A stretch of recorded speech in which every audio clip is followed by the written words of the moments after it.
Ja, så er vi inde midt i parken. Og det er ved et museum, der hedder Dijon Museum, som er et japansk museum. Så er der selvfølgelig nogle folk, der står og laver lidt tai chi.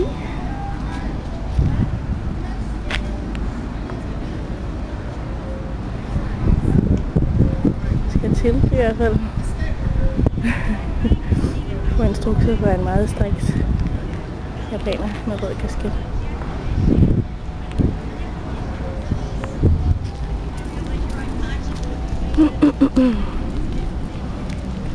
Så er der lidt kunst.